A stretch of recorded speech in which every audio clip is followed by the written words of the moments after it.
tufani inapovuma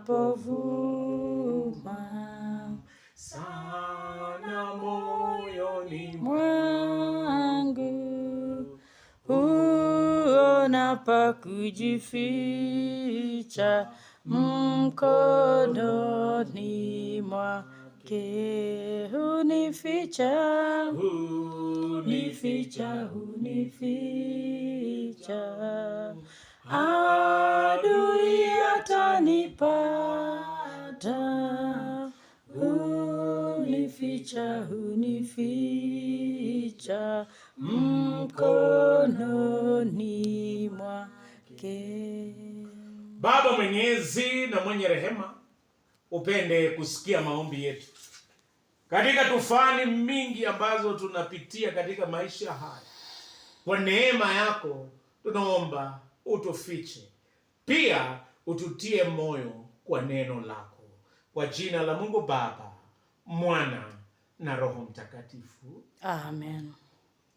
Leo ningependa kukutia moyo katika maneno yaliyo katika Zaburi ya 27 na mstari wa 14. Zaburi hii iliandikwa na Daudi. Daudi aliandika baada ya kijana yake aliyekuwa anaitwa Absalom kumkana, na baadaye mambo yakakuwa magumu sana, akatorokea jangwani. Alikuwa kwa tufani. Hata sisi saa zingine tufani inakuja kwa majaribu, maneno, na hata saa zingine kusumbuka kwa mawazo. Daudi akasema katika Zaburi ya 27 na mstari wa 14, umngoje Bwana, uwe hodari, upige moyo konde, nam umngoje Bwana. Tufani ya maisha inapokuja, kitu cha kwanza igani yeinde ngojea Bwana, kwa sababu yeye anajibu ya kila jambo. Ukiwa na shida ya kiroho, anakusamehe dhambi. Ukiwa na shida ya kimwili, anakufungulia njia, anakupa uponyaji na anakuinua. Umngoje Bwana. Yeye ni Alfa na Omega, yeye ni mwanzo tena mwisho. Umngoje Bwana. Jambo la pili, uwe hodari. Ukiwa mama, unakuwa hodari. Katika huduma kanisani, unakuwa hodari. Majaribu na vishawishi yanakuja, lakini unakuwa hodari. Ukiwa hodari, unasimama na kumtetea Yesu.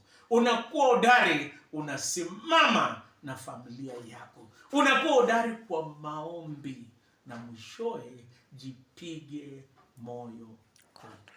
Mimi nakumbuka kutokea kubariki ndoa yenu imepita miaka 16. 16 years. Imepita miaka 16. Na vile imepita miaka 16 zaidi, ni kwa sababu gani? Mulijipiga moyo konde. Kwa Bwana mtaweza mambo yote. Mungu akubariki pamoja na mwinjilisti na wote wa familia hii. Asanteni sana kwa kutukaribisha, na tuombe. Baba